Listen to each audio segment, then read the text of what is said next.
प्यार के नशे में एक पत्नी ने अपने प्रेमी भांजे के साथ अपने ही पति की हत्या कर देती है और उसको सूटकेस में बंद करती है और एक गेहूं के खेत में उसको ले जाके वो फेंक देती है। रजिया, उसके पति का नाम नौशाद है, नौशाद से प्यार करती है, लेकिन बीच में जब भांजा आ जाता है उसके साथ रजिया का नैनाचार हो जाता है। पति दुबई कमाता है। फिर वो सोचती है कि मैं अपने पति को ही रास्ते से हटा दूं। 112 पे फ़ोन करता है वो किसान। देवरिया की ये ऐसी कहानी जिसकी ज़ुबान पर सबका नाम है कि आखिर रजिया ने ऐसा क्यों किया। पति हर महीने उसको पैसे भेजता था, लेकिन अपने प्रेमी भांजे के प्यार में पड़कर रजिया ने ये कदम उठा लिया। पुलिस उससे पूछताछ कर रही है, लेकिन आखिर ऐसा रजिया ने क्यों कदम उठाया। रजिया 2014 में जब मिलती है नौशाद से तो प्यार कर बैठती है, दिल दे देती है। लव मैरिज इनकी शादी होती है, लेकिन ये शादी और मंजूर था। बीच में नौशाद के बहन का भांजा ही आ जाता है और वो प्यार में पड़ जाती है। देखिए, मैं पूरी कहानी आज आपको बता रहा हूँ। नमस्कार दोस्तों, मैं आप सबका सुशील तिवारी। देवरिया जनपद लगता है गोरखपुर के पास, और रजिया की कहानी आज सबकी जुबां पर है कि आखिर रजिया ने ऐसा कदम क्यों उठाया। प्यार के नशे में रजिया ने अपने भांजे के साथ मिलकर अपने ही पति को वो मार देती है। उत्तर प्रदेश में मेरठ में जो मुस्कान ने अपने पति के साथ किया था, अभी उसकी चर्चाएं ही हो रही थी कि देवरिया से एक ऐसी रूह कपा देने वाली बड़ी वारदात सामने आई, जहां पर देवरिया में एक थाना लगता है, मईल थाना। वहां का ये मामला है जहां पर एक पत्नी ने अपने प्रेमी के साथ मिलकर ये वारदात कर दी। आखिर क्या हुआ। साल में 20-25 दिन के लिए घर आता था नौशाद, बच्चों के साथ रहता था, पत्नी के साथ रहता था, परिवार के साथ हंसी खुशी वो रहता था। लेकिन जब वो दुबई चला, नौशाद जब दुबई चला गया, तो उसका एक दोस्त नौशाद को फ़ोन करता है और वो बताता है कि तुम्हारी बहन का जो लड़का है, मैं उसको कई बार यहाँ पर देख चुका हूँ। तो नौशाद कहता है अपने मित्र से कि यार, मैंने ही अपनी पत्नी से कहा है कि तुम रुमान को बुला लिया करो। लेकिन वो दोस्त बताता है कि रुमान 1 या 2 दिन नहीं, मैं हफ्ते में 5 दिन 6 दिन रुमान को तुम्हारे घर पर ही देखता हूँ, तुम्हारी पत्नी के साथ। शक की सुई घूमती है, नौशाद को शक हो जाता है। फिर नौशाद कुछ दिनों के लिए दुबई से अपने घर आ जाता है। जब घर आता है तो अपनी पत्नी से वो बात करता है। पत्नी को बहुत मानता है नौशाद। फिर घर वालों को इस बात की जानकारी होती है। नौशाद कहता है कि तुम ये गलती मत करो।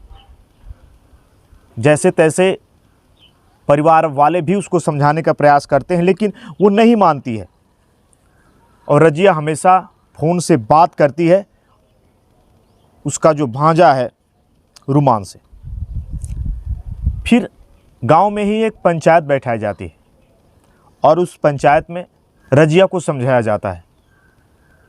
रजिया से पूछते हैं पंचायत के लोग कि तुम किसके साथ रहोगी, मान के साथ रहोगी या फिर नौशाद के साथ। रजिया बताती है कि मैं अपने पति के साथ ही रहूँ। फिर पंच का वो फैसला मानती है। वहाँ से मामला शांत हो जाता है। उसके बाद वो चला जाता है दुबई कमाने के लिए। फिर बीच बीच में रजिया बुला लेती है रुमान को, घर आने जाने लगता है। फिर एक दिन वही दोस्त फिर फ़ोन करता है नौशाद को। नौशाद बताता है, नहीं यार, सरपंचों ने फैसला लिया, ऐसा अब कुछ नहीं है, तुम गलत कह रहे हो। लेकिन वो कहता है कि मैं कई बार फिर देख चुका हूँ। उसके बाद जब इसकी जानकारी रजिया को हो जाती है, नौशाद उसे फ़ोन करता है, तो रजिया के दिमाग में ये बैठ जाता है कि अगर मेरा पति जब दुबई से आएगा तो फिर वही हरकत, वही बात, वही माहौल।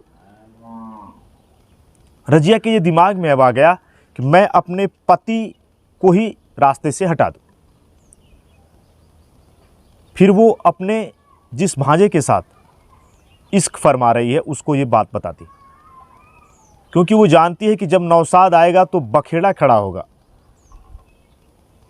जब नौशाद कुछ दिन के बाद फिर आता है गांव और वहाँ पर कुछ दिनों के लिए रहता है, वो अच्छे से रहती है, लेकिन दोनों ने कुछ और सोचा था। रजिया ने अपने पति नौशाद के लिए कि इसको इस बार अगर ये आता है तो इसको यहाँ से ख़त्म ही कर देना है, इसका काम तमाम कर देना है। रजिया एक दिन अपने पति से कहती है, जब से आप छुट्टी आए हैं आप मेरे साथ तो रहते नहीं हैं, कभी दोस्तों के साथ, कभी परिवार के साथ, कभी रिश्तेदारी में, मेरे लिए भी समय निकाल लिया करी। फिर नौशाद कहता है, रजिया 2 दिन मैं तुम्हारे साथ ही रहूँगा। रजिया इसी की तलाश में थी कि नौशाद कहीं भी न जाए। फिर एक दिन रात को रजिया के साथ जब वो समय गुजारता है, उसी समय उसकी बीवी रजिया उसको कुछ नशीला पदार्थ खिला देती है और वो बेसुध हो जाता है और वहीं पर बिस्तर पर गिर जाता है, अपना होश खो देता है। फिर वो धीरे से रुमान को बुलाती है जिसके प्यार में वो पड़ गई है और वहाँ पर नौशाद का वो गला घोंट देते हैं और उसके बाद चाकू से उस पर कई वार करते हैं और वहाँ पर नौशाद की मौत हो जाती है। खून के छींटे पड़ जाते हैं। अब ये सोचते हैं कि हम नौशाद को कहाँ लेकर जाएं। ये भी एक उनके लिए था कि कोई देख न ले। एक सूटकेस देखती है रजिया, सूटकेस में इसको पैक हम कर देते हैं अपने पति को, नौशाद को, जिसको ये मार चुकी है। लेकिन जब सूटकेस में पहले की बोरी लाते हैं, बोरी जिसको बोरा हम कहते हैं, एक बोरी लाते हैं, उस बोरी में इसके शरीर के 2 हिस्से करते हैं नौशाद के, फिर वो इसको उसमें डालती है और फिर सूटकेस में इसको बंद करती है कि सूटकेस में उसका शरीर काफ़ी मोटा है, काफ़ी हिष्ट पुष्ट है, वो तो नहीं जा पाता। अतः फिर किसी तरीके से उसको वो डालते हैं, लेकिन फिर भी वो नहीं जाता। फिर उसके दिमाग में आता है कि मेरा पति जब दुबई से आया है तो एक बहुत बड़ी ट्रॉली लाया था, वो उसको निकालती है और उसमें पैक करती है और फिर अपने पति की लाश को ठिकाने लगाने के लिए वो निकल पड़ती है। अब यहाँ पर रुमान जो है अपने दोस्त का सहारा लेता है, क्योंकि 2 लोग हैं, कैसे इसको लेके जा दें, इसको लेकर कैसे जाएंगे।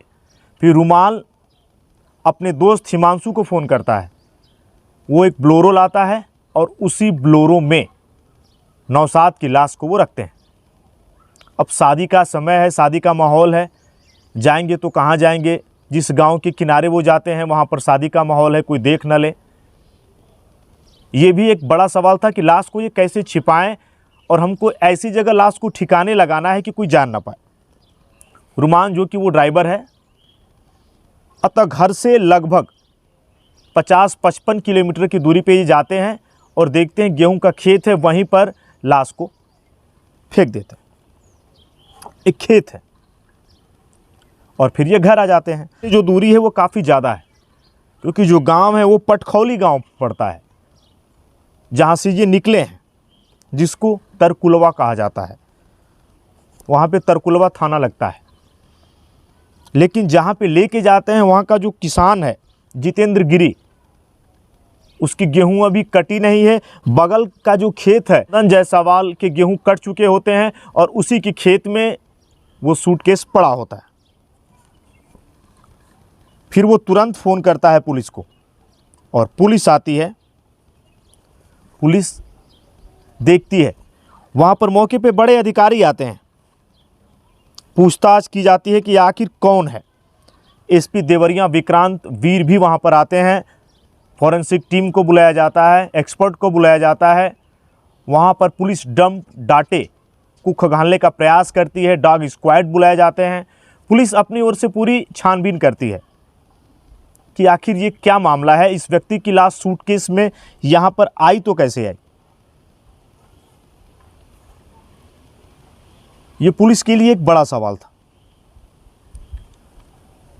लेकिन जब एसपी देखते हैं तो उस ट्रॉली के बगल में एक बार कोड होता है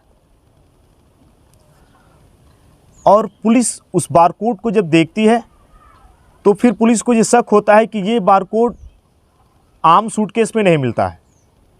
जो लोग जहाज़ में सफ़र करते हैं, कहीं से आते हैं, वहाँ पर ही ये रहता है। फिर उस सूटकेस के बारकोड को देवरिया पुलिस सीधा भेजती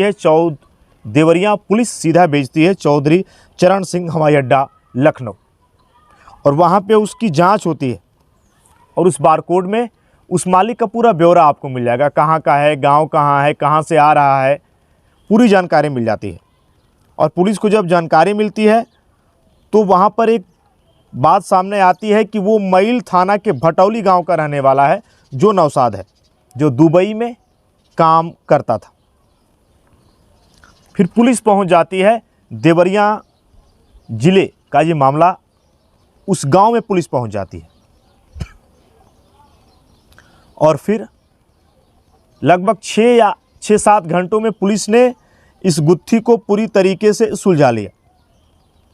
पुलिस वहाँ जाती है, पुलिस तफ्तीश से अब रजिया से पुलिस जो रजिया उसकी पत्नी है नौशाद की, उससे पुलिस गेट पर ही बातचीत करती है। रजिया पुलिस को अंदर नहीं जाने देती, वो गेट पर ही उनसे बात करती है। पुलिस से वो कहती है, पुलिस वाले जब पूछते हैं तुम्हारा पति कहाँ है, वो कहती है मेरा पति रात से ही गायब है। पुलिस और कुछ सवाल पूछती है जहाँ पर रजिया उन सवालों के जवाब नहीं दे पाती।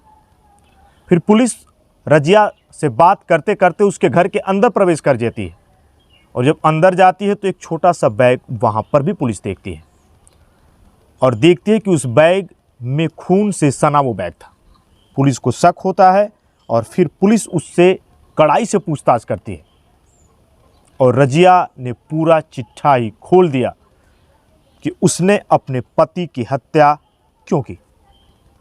फिर रजिया पूरी बात पुलिस को बताती है और वो कहती है कि भटौली गांव से तरकुलवा थाना क्षेत्र के पटखौली गांव के पास हम गए थे, जो यहाँ से लगभग 60-70 किलोमीटर पर है। हमने उसी खेत में उस लाश को फेंक दिया था ताकि हम पुलिस को गुमराह कर सके। इतनी दूरी थी कि कोई पहचान ही नहीं पाएगा। हमने अपने पति को मार के उसके चेहरे को भी बिगाड़ दिया था कि पुलिस उसको पकड़ ही नहीं पाएगी। लेकिन उसी जो बैग था, ट्रॉली बैग, उसी के बारकोड से वो पकड़ी जाती है और फिर पुलिस उससे पूछताछ करती है, पूरी बात बताती है। मईल थाना क्षेत्र के भटौली गांव के रहने वाला नौशाद, रजिया से उसका प्रेम, लेकिन अपने प्रेमी अपने भांजे के लिए उसने ये हरकत कर दी और भांजा भी उसमें शामिल था। पत्नी रजिया को पुलिस ने गिरफ्तार कर लिया है, लेकिन अभी भी पुलिस तलाश कर रही है 2 लोगों का, जहां पर हिमांशु भी इस हत्या में शामिल था, इसने मदद की थी और रुमान भी फरार है। वो कहती है कि मैंने सोचा इसको रास्ते से ही क्यों ना हटा दिया जाए।